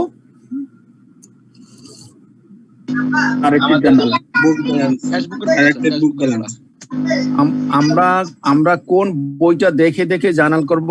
ক্যাশ বুক স্যার, ক্যাশ বুক। আমার ক্যাশ বুকে আমার বই দেখি, আমার ক্যাশ বই, রাইট। এই ব্যাংক এটা তো আমার না, এটা ব্যাংকটা আমার না, কিন্তু আমি মিলানের জন্য আমার খাতা আবার করে দেখলাম, কিন্তু এটা আমার না, এটা তো ব্যাংকের। কাজে ব্যাংকের যাই করছে এটা ব্যাংক করবে, আমার করার দরকার নেই। আমি করব, আমি এখানে যা করেছি, এই যে সমস্ত যোগ করেছি ফিগার, এগুলো হবে ডেবিট, আর যে সমস্ত মাইনাস করেছি সেগুলো হবে ক্রেডিট। সো দ্যাট প্রত্যেকটা জার্নাল এইভাবে আলোকে করতে হবে। আমরা যদি সিরিয়ালে যাই, নাম্বার এতে কি ছিল দেখেন, নাম্বার এতে এখানে আমি কি করেছি, এই যে ক্যাশ বইতে যাই, এই যে CD1A, এই দেখেন এতে কি ছিল, কাস্টমার চেক ফাউন্ড আনকালেক্টেবল ছিল 623.20 পয়সা, আমরা মাইনাস করেছি। কাজে যেহেতু ক্যাশ মাইনাস করেছি, ক্যাশ হবে ক্রেডিট। এখানে ক্যাশ যেহেতু ডিডাক্ট মানে ক্যাশ ক্রেডিট, ক্যাশ বইতে এন্ট্রি করতেছি ক্যাশ ক্রেডিট 623.20। কি জন্য ক্রেডিট হয়েছে? এই যে আনকালেক্টেবল, কাস্টমার চেক দিয়েছিল, সেই চেকটা কালেকশনে নেই, আমাকে চেক দেয় কে? Accounts receivable. অ্যাকাউন্টস আমাকে চেক দেয় কে? কাস্টমার দেয় স্যার। অ্যাকাউন্ট কাস্টমারকে কি বলি আমরা? আমাদের ভাষা কি বলি? Account receivable. Accounts receivable. Customer মানে আমরা অ্যাকাউন্টসের ভাষায় বলি অ্যাকাউন্টস রিসিভেবল। অ্যাকাউন্টস রিসিভেবল আমাদেরকে চেক দেয়। তাহলে যেহেতু টাকাটা আমি পাইনি, কাজে তার কাছে তো আবার আমি চাবো যে ভাই তুমি তো চেক দিয়েছিলে আর টাকা তো দেওনি, এখন আবার টাকা দাও। সেই জন্য আবার অ্যাকাউন্টস রিসিভেবল ডেবিট হবে আর ক্যাশ ক্রেডিট হবে। এই যে দেখুন, accounts receivable debit, cash credit 623 টাকা 20 পয়সা।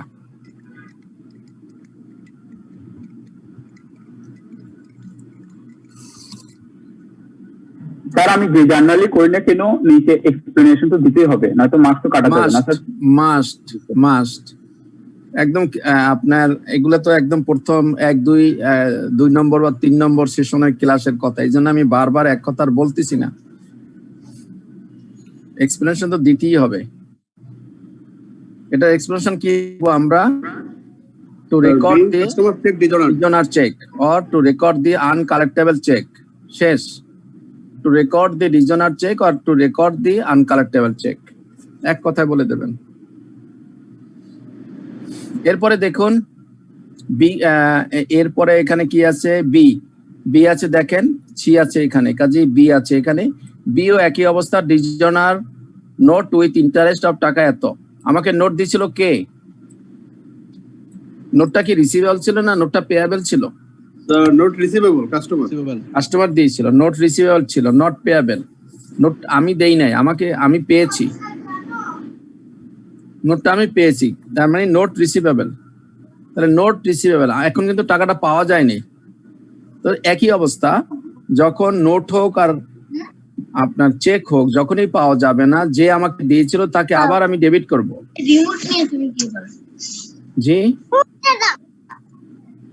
তাহলে এখন ডিজনার নোট তার মানে যে নোটটা তো আর নাই নোট যখন ম্যাচিউরড হয়ে যায় সে আর নোট থাকে না কাজে যিনি দেয়নি তাকে আবার আমি ডেবিট করব তার মানে আবার অ্যাকাউন্টস রিসিভেবল ডেবিট আর হবে ক্যাশ ক্রেডিট এখানে যেহেতু ক্যাশ ক্রেডিট ডিডাক্ট মানি ক্যাশ ক্রেডিট লেস মানি ক্যাশ ক্রেডিট তো ক্যাশ ক্রেডিট হয়েছে 1216 টাকা আর যেহেতু ডিজনার আমি পাইনি কাজে তার কাছে আবার চাবো এই জন্য অ্যাকাউন্টস রিসিভেবল আমরা আবার ডেবিট করব accounts receivable debit cash credit আমরা ভিতরে লিখে লিখবো ডিজনার চেক বা note two record the dishonour note এটা হলো ডিজনার নোট আর আগেরটা ছিল ডিজনার চেক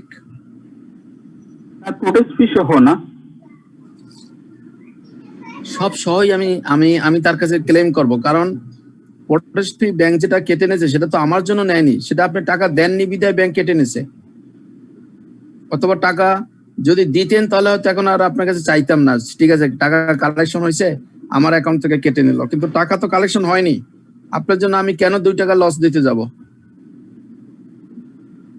ক্লিয়ার স্যার সেজন্যই পুরো টাকাটাই তার কাছে আমি আবার ক্লেম করব accounts receivable debit two cash sir with charge সহ আমি কি ওটা কি ক্লেম করব না স্যার তা না হলে 1200-1600 টাকা আসলো কোত্থেকে জি স্যার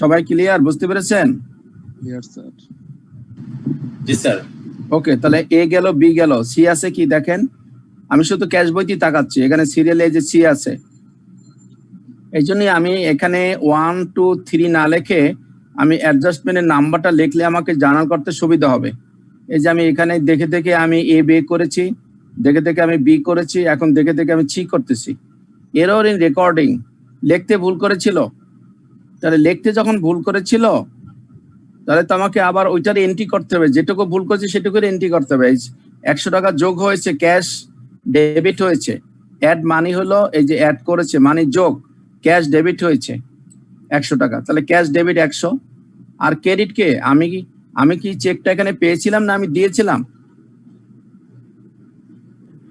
চেক পেয়েছিলাম পেয়েছিলাম বিদায় পাই সবসময় অ্যাকাউন্টস রিসিভেবলের কাছ থেকে সেজন্য এখানে অ্যাকাউন্টস রিসিভেবল হবে ক্রেডিট আর ব্যাংক হবে ডেবিট যেহেতু এখানে অ্যাড করেছি ব্যাংকের সাথে যেহেতু অ্যাড হয়েছে সো দ্যাট এখানে এ হবে ক্যাশ আর ব্যাংক অ্যাকাউন্ট হবে ডেবিট আর ক্রেডিট হবে কাস্টমার্স অ্যাকাউন্ট মানে হলো অ্যাকাউন্টস রিসিভেবল নাম্বার সি দেখেন আমরা তাই করেছি যে ক্যাশ অ্যাকাউন্ট ডেবিট করেছি টু অ্যাকাউন্টস রিসিভেবল ক্রেডিট করেছি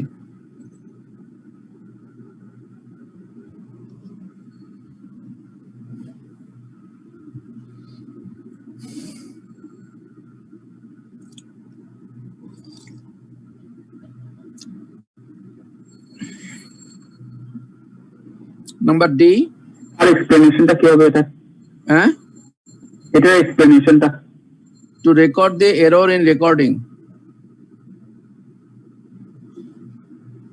or to record the error in writing in place of 290 recorded 190.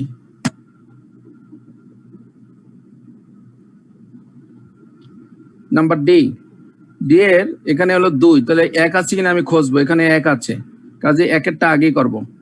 D1, এখানে বলছে এরর ইন চেক, একই অবস্থা, এখানে হলো মাইনাস, তার মানে ক্যাশ ক্রেডিট হয়েছে, সো দ্যাট ক্যাশ ক্রেডিট, আর আগের মতনই অ্যাকাউন্টস রিসিভেবল হবে ডেবিট। D1, এই অ্যাকাউন্টস পেয়াবেল হলো ডেবিট, এই যে ক্যাশ হলো ক্রেডিট, যেহেতু ক্যাশ ডিডাক্ট করছে, ক্যাশ মাইনাস ক্রেডিট হয়েছে, এবং আমি চেক দিয়েছি সেজন্য অ্যাকাউন্টস পেয়াবেল ডেবিট হয়েছে 18 টাকা।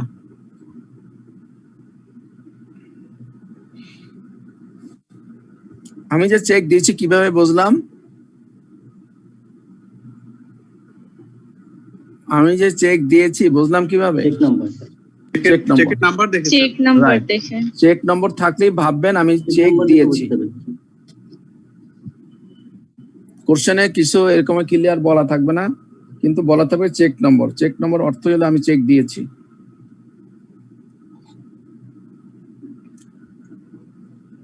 তাহলে ডি এর 1 গেল, ডি এর 2 ছিল কি? ডি এর 2 এরর ইন চেক রেকর্ড, একই অবস্থা, ওখানে চেক লিখতে ভুল করেছি, কাজে 296 টাকা ক্যাশ ডেবিট হয়েছে এখানে, যেহেতু add, so that cash account debit 296.10, এবং আমি চেক দিয়েছি, কাজে অ্যাকাউন্টস পেয়াবেল হবে ক্রেডিট। এই যে ক্যাশ ডেবিট, অ্যাকাউন্টস পেয়াবেল হবে ক্রেডিট 296।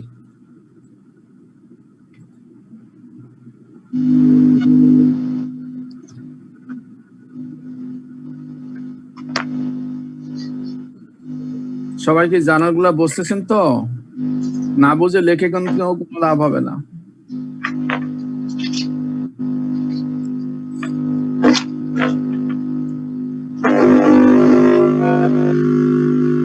নাম্বার ডি শেষ, এরপরে আমরা দেখব সাউন্ড আসতেছে অনেক।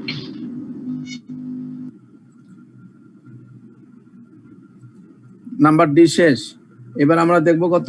ডি এর পরে ই, এই যে ই আছে এখানে, ব্যাংক সার্ভিস চার্জ, এই যে ক্যাশ ক্রেডিট হয়েছে, ক্যাশ ক্রেডিট 15 টাকা 77 পয়সা, আর ডেবিট কি হবে? ব্যাংক সার্ভিস চার্জ, তার মানে একটা খরচ, তার মানে আমি এই ব্যাংক সার্ভিস চার্জ হিসাবে ডেবিট করব আর ক্রেডিট করব ক্যাশকে।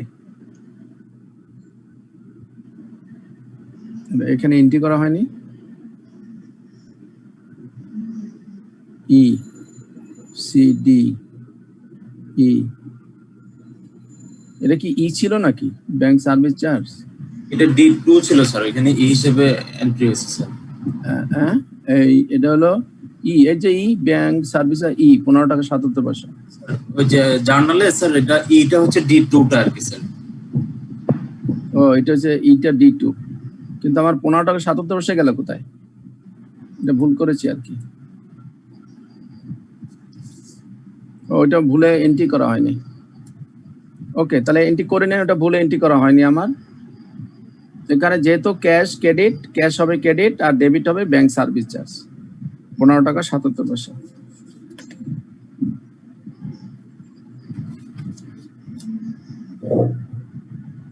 অথবা আরো একটা এন্ট্রি করতে পারবেন আপনারা, সেটা হলো ব্যাংক সার্ভিসেস না লিখে আপনারা ইউ করতে পারেন, এটা দুইটাই ডি, আপনারা ইউ করতে পারেন, মিসেলেনিয়াস জেনারেল এক্সপেন্স হিসেবেও করতে পারেন, তাহলে ব্যাংক সার্ভিসেসটা ব্র্যাকেটে লিখতে হবে। স্যার ব্যাংক সার্ভিস চার্জটা মনে হয় ভালো হয় বুঝতে sir, bank service charge debit আর ক্যাশ ক্রেডিট করলাম, লেখেন, সমস্যা নাই,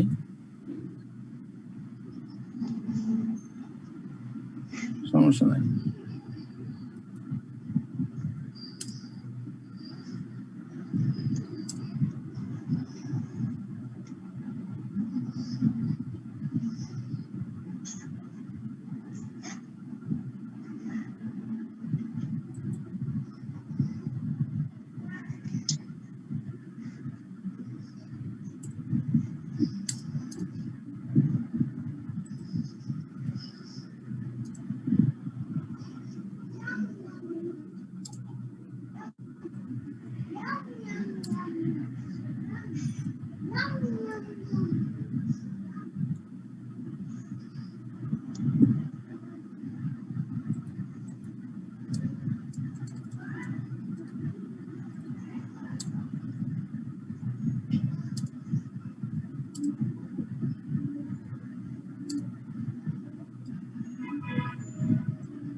Okay. Then F, collection of M South Node Bank, এখানে 520 টাকা, তার মানে ব্যাংক অ্যাকাউন্ট হচ্ছে ডেবিট 520 টাকা। আর ক্রেডিট কি হবে?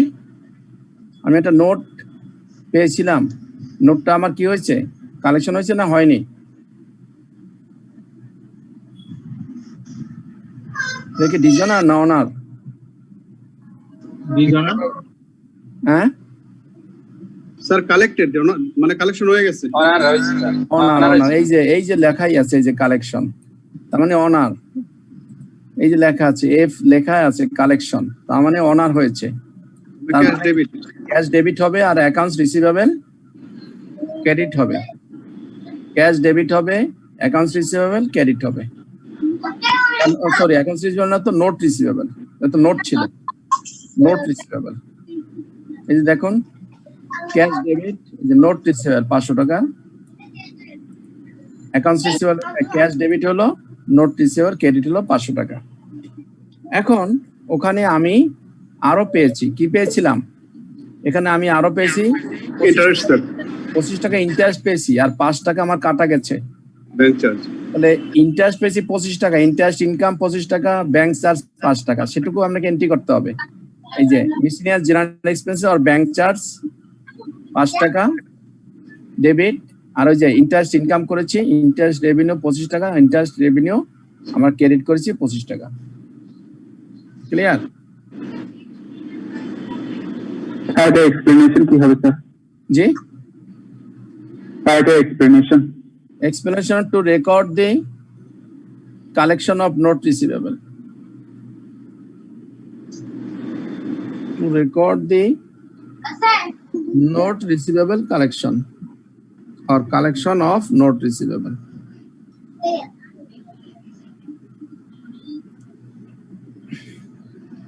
আমার অরিজিনাল ছিল 500 টাকা, আর ইন্টারেস্ট পেয়েছি 525 টাকা, আর ব্যাংক চার্জ নিয়েছে 5 টাকা, আমার অ্যাকাউন্টে জমছে 520 টাকা। সেই জন্য ক্যাশ আর bank debit 520, miscellaneous general expense আর ব্যাংক সার্ভিস চার্জ 5 টাকা, আর আমার কাছ থেকে চলে গেছে নোট রিসিভেবল, সেটা ক্রেডিট, এবং ইন্টারেস্ট ইনকাম পেয়েছি, ইন্টারেস্ট ইনকাম ক্রেডিট। কারো কোনো কনফিউশন আছে?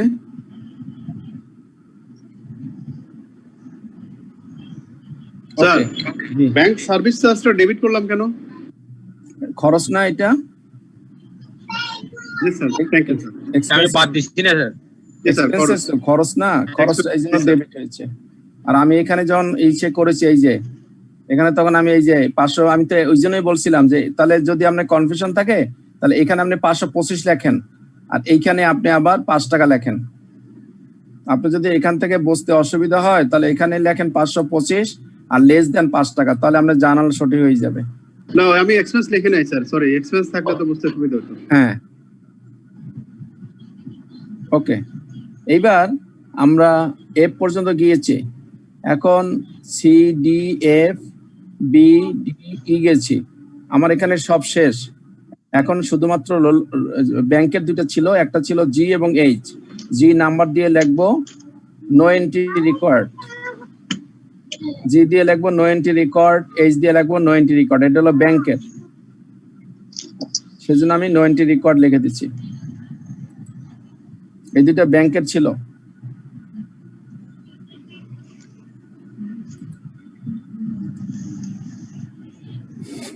সেজন্য আমি দুইটাই নো এন্ট্রি রেকর্ড লিখে দিচ্ছি, আর বাকিগুলা ক্যাশে ছিল, আমি ক্যাশে জার্নাল করেছি।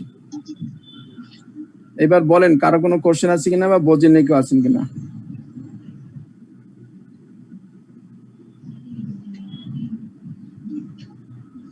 তাহলে আমার কাছে যদি সবসময় জার্নাল চাই রিকনসিলিয়েশনের ক্ষেত্রে, সরাসরি আমি আমার ক্যাশ বইয়ের দিক তাকাবো, অন্য কোনো দিক তাকাবো না। এবং এখানে আমি সিরিয়ালি জার্নালগুলো করে যাব নাম্বার দেখে দেখে, যেহেতু প্রত্যেকটার পাশে নাম্বার লেখা আছে, আমি দেখে দেখে জার্নালগুলো করে ফেলবো, এবং কোশ্চেনের সাথে তখন মিলাবো যে কোনটা কোনটা জার্নাল হয়নি। এখানে খুঁজে দেখলাম যে সিরিয়ালি দুইটা জার্নাল হয়নি, একটা হলো জি, একটা হলো এইচ। কাজে আমি লিখবো এটা ব্যাংকের, এই জন্য আমি লিখে দিলাম no entry record, no entry record.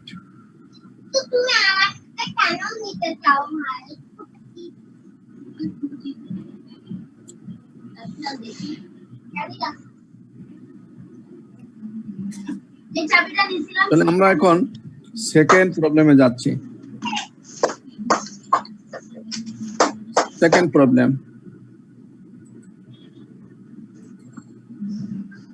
তো সময় নাই স্যার, একটু আলোচনা করি, নেক্সট ক্লাসে সোজা হয়ে যাবে। সেকেন্ড প্রবলেম হলো এখানে বলছে the cash account of ABC company showed a ledger balance of টাকা 396985 on June 30, 2015. The bank statement as of that date showed a balance of টাকা এত 4150. Upon comparing the statement with cash record, the following facts were determined. এর অর্থ হলো যে আপনার cash বইতে আছে কত 3969 টাকা 85 পয়সা আপনার ক্যাশ বইতে আছে, আর আপনার ব্যাংক বইতে আছে কত 4150। আমরা দুইটা ব্যালেন্স পেয়ে গেলাম। তাহলে আমরা প্রথমেই লিখবো কোম্পানির নাম, তারপর লিখবো ব্যাংক রিকনসিলিয়েশন স্টেটমেন্ট, তারপর লিখবো ফর দি মান্থ অফ এত, তারপরে আন্ডার কারেক্টেড ব্যালেন্স মেথড। 4টা লাইন হয়ে গেল। ঘর করে করতে হবে নাকি ফ্রি হ্যান্ডে করে গেলে হবে? ফ্রি হ্যান্ডে করলেই হবে, ঘরের কোনো প্রয়োজন নাই। উপরে লিখবেন ABC company limited bank reconciliation statement for the month of, এখানে কি মাস আছে দেখেন, for the month of June, for the month of June and under corrected balance method. এখানে আমার কাছে কি চেয়েছে, prepare a bank reconciliation statement as of proceeding to a, এই যেখানে বলে দিচ্ছে যে কারেক্ট ক্যাশ ব্যালেন্স, তার মানে কারেক্টেড ব্যালেন্স মেথডই বলেছে। এক নম্বরটা কি বলেছিল আমাদের, ফ্রম দি হোয়ার দি, এই যে এখানে বলেছে যে using the form where both bank and book balances are brought to a corrected cash balance, যে এখানে দুটোতেই ব্যালেন্সটা সঠিক আসে, দ্যাট মিন কারেক্টেড ব্যালেন্স বলে দিচ্ছে। 2 নম্বরও তাই বলে দিচ্ছে, না বললেও আমরা কারেক্টেড ব্যালেন্সই করতাম, কারেক্টেড ব্যালেন্স বলে দিচ্ছে, না বললেও আমরা সেই মেথডই করব। তাহলে আমরা প্রথমেই দুটো ব্যালেন্স দিয়ে দু জায়গায় আমরা লিখে নেব যে balance as per cash book, balance as per bank statement.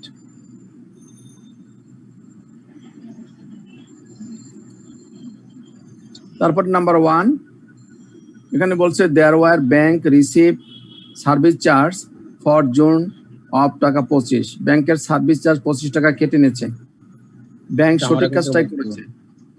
তাহলে আমরা কি করব, আমার অ্যাকাউন্ট থেকে মাইনাস করতে হবে।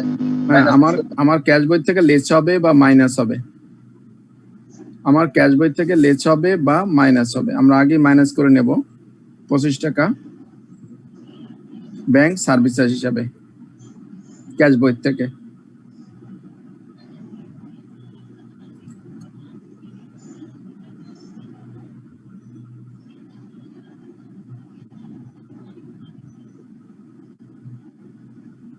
এই যে 25 টাকা আমি আগে মাইনাস করেছি ব্যাংক সার্ভিস চার্জ, এই যে লেস করেছি, এই হলো আমার এই ক্যাশ ব্যালেন্স 3659, সেখান থেকে আমি লেস করেছি 25 টাকা।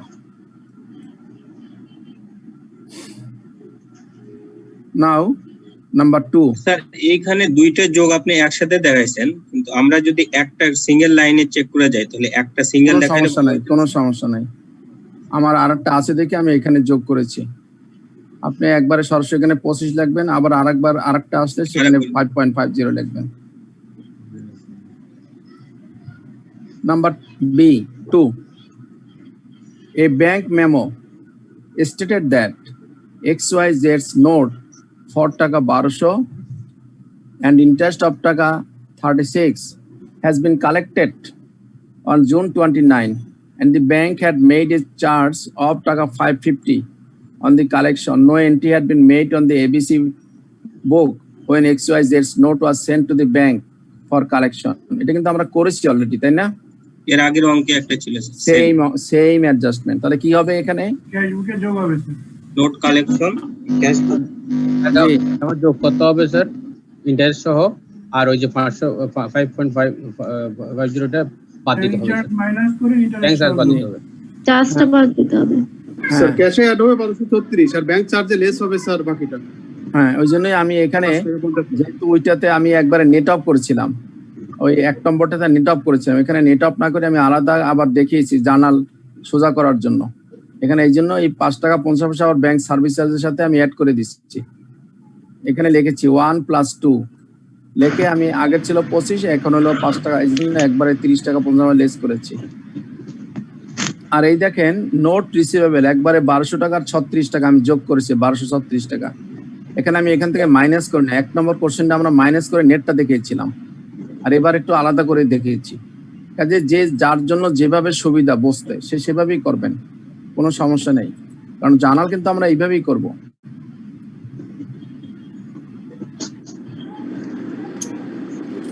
ওকে, তারপরে কি হলো নাম্বার 3, রিসিভস ফর জুন 30 4 টাকা 3390 were not deposited until July 2। আমরা করেছি 1 নম্বরে, বলেন কি হবে? Bank in transit, deposit in transit sir, deposit in transit sir, right. তাহলে 2 তারিখে ব্যাংক জমা করেছে, জমা করার কথা ছিল 30 তারিখে, আমরা 1 নম্বর অঙ্ক করেছি একই জিনিস। এটা ব্যাংক ব্যালেন্সে ব্যাংকের সাথে যোগ হবে, রাইট।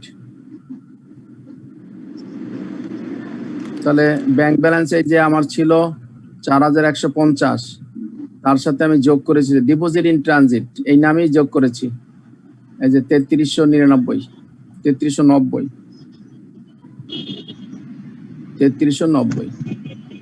যোগ করে দিছি।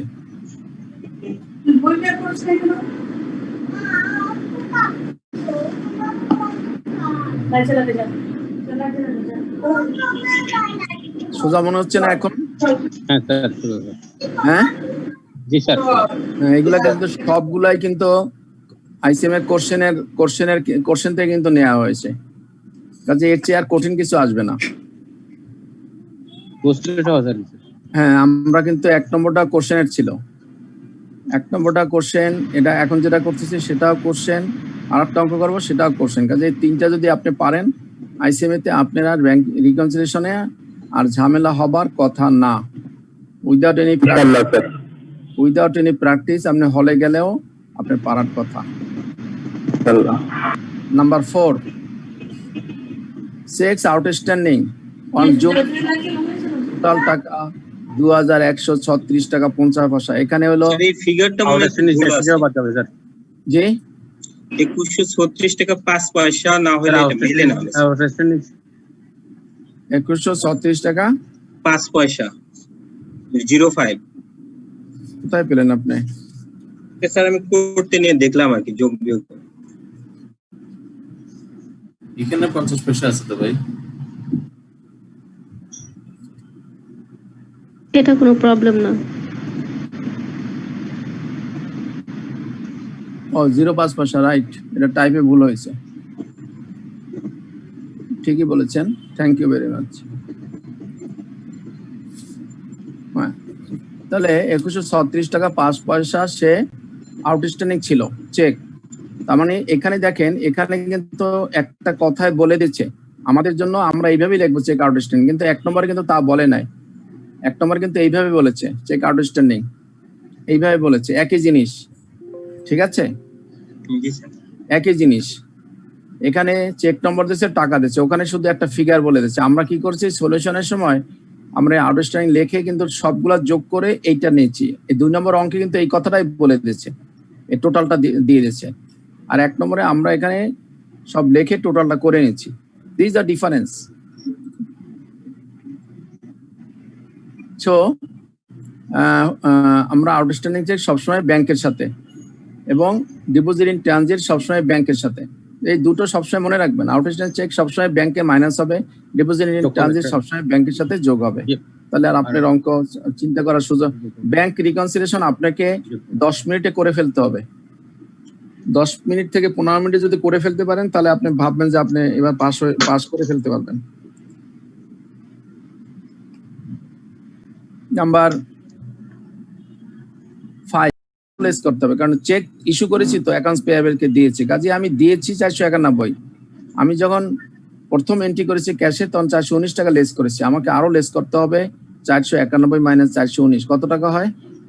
72, এই যে 72, অর্থাৎ এরর অন চেক নং 742, 491 মাইনাস 419, তার মানে হলো 419, তার মানে হলো 72, 72 টাকা আমাকে এখন 72 টাকা আমাকে এখন আরো লেস করতে হবে, আরো লেস করতে হবে, কারণ আমি তো চেক ইস্যু করেছি, ইস্যু করলে তো লেস হয় সবসময়।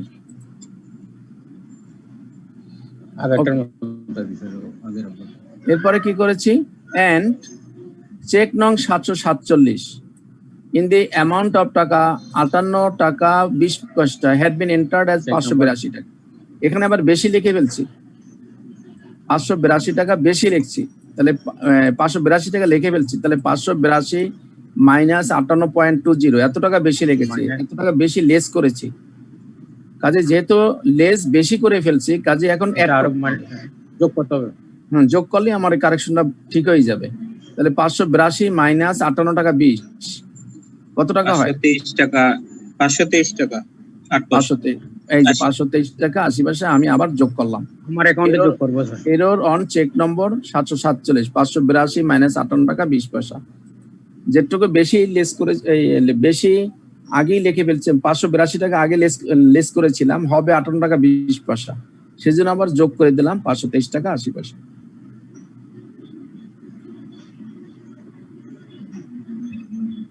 আমার আর কোনো এন্ট্রি নাই, যেহেতু আর কোনো এন্ট্রি নাই, এখন আমি যোগ বিয়োগ করে ফেলবো।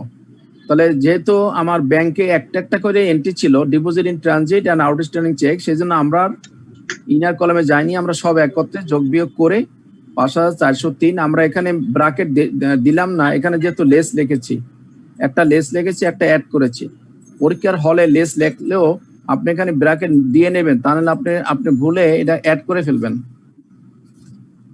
ওটা চোখে দেখে দেখে চোখের ভুল হবে, তাহলে এই জন্য আপনি অ্যাড করে ফেলাই ভালো, এই মাইনাস দিয়ে এই ব্র্যাকেট দিয়ে দেওয়াই ভালো, তাহলে আপনার ভুলটা হবে না। এই তাহলে একটা যোগ হবে, একটা মাইনাস হবে, তাহলে this is call corrected bank balance, this is call corrected bank balance 5403 টাকা 95 পয়সা। ঠিক তদ্রুপ এখানেও আমি ব্যাংক ক্যাশে গিয়ে আমি কি করব, আমি যতগুলা অ্যাড করেছি সবগুলা যোগ করব, যোগ করে একটা ফিগার নিয়ে গেলাম আউটার কলামে, 3টা যোগ করে একটা আউটার কলামে নিয়ে গেলাম, আমি আগের ব্যালেন্সের সাথে আমি যোগ করে নামালাম।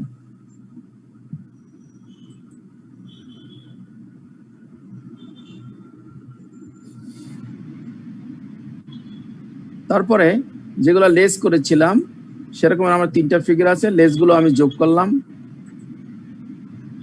স্যার ক্লাসটা তো সময় শেষ হয়ে যাচ্ছে আর কি। হ্যাঁ, এখনই শেষ, এখনই শেষ। তাহলে যোগ করলাম, যোগ করে আমি লেস করলাম, লেসগুলো আমি একত্রে যোগ করে আউটার কলাম নিয়ে গেলাম, নিয়ে আমি ওইটার থেকে মাইনাস করলাম, মাইনাস করলে এখানেও দেখেন আমার কারেক্টেড ক্যাশ ব্যালেন্স হয়ে গেল 5403 টাকা। আবার দেখেন এখানে কারেক্টেড ব্যাংক ব্যালেন্স 5403 টাকা 95 পয়সা। So that corrected bank balance and corrected cash balance, আমার এই রিকনসিলিয়েশনের সুবিধা হলো যে আমি হলে বসে বুঝতে পারি যে আমার অঙ্কটা হলো কি হলো না। তবে মেনলি যে অঙ্ক হয়ে যাবে তা না, 95% ধরে নেবেন হয়ে যাবে, হয়ে গেছে, আর 5% হয়তো এরর থাকতেও পারে। সো দ্যাট আমরা এখানে কারেক্টেড ব্যালেন্সে আমরা দুটো অঙ্ক করে ফেললাম। নেক্সট ক্লাসে আমরা একটা কোশ্চেন ছিল স্যার। বলেন স্যার, অঙ্কটার যে রিকোয়ারমেন্ট 1 এর যেটা আছে একটু কনফিউজিং না? আর proceeding to correct cash balance কেমন জানি মনে হয় যে সিঙ্গেল সাইড, মানে একটু কনফিউজিং স্যার। প্রসিডিং মানে আপনি প্রসিড করেন টু এ কারেক্ট ক্যাশ ব্যালেন্সের দিক প্রসিড করেন, এই বলছে আর কি। জি স্যার, কেমন জানি সিঙ্গেল সাইড শোনায় স্যার। যাই হোক, যে এটা প্রসিডিং এ টু এ কারেক্ট ক্যাশ ব্যালেন্স, হ্যাঁ ঠিকই বলছেন, আপনি ঠিকই ধরেছেন, মনে হচ্ছে যে সিঙ্গেল এন্ট্রির মতন বুঝাচ্ছি আর কি। হ্যাঁ, সেটা সেটাও বোঝা যায়, এটা ঠিকই বলছেন, কিন্তু আমরা কারেক্টলি করে ফেললাম। জি স্যার, থ্যাংক ইউ স্যার। তো আমরা নেক্সট ক্লাসে এটা জার্নালগুলো করব। আইসিএমএর থেকে ওয়ার্নিং দিয়েছে 10 মিনিট এক্সেস হয়ে গেছে। তো থ্যাংক ইউ ভেরি মাচ সবাইকে। নেক্সট ক্লাস ইনশাল্লাহ দেখা হবে, এবং ক্লাস কেউ মিস করবেন না, কারণ এই প্রতিটা ক্লাসই এখন খুব গুরুত্বপূর্ণ। যেগুলা সামনের ক্লাসগুলা আমাদের আছে সেগুলা কিন্তু প্রত্যেকটা ইম্পর্টেন্স ক্লাস। সুতরাং সবাইকে thank you very much sir. হ্যাঁ, সবাইকে রিকোয়েস্ট করবো ক্লাস আর মিস করবেন না ইনশাল্লাহ। জি স্যার, থ্যাংক ইউ, অনেক ধন্যবাদ স্যার। আসসালামু আলাইকুম। ওয়ালাইকুম আসসালাম। জি, আসসালামু আলাইকুম স্যার। ওয়ালাইকুম আসসালাম।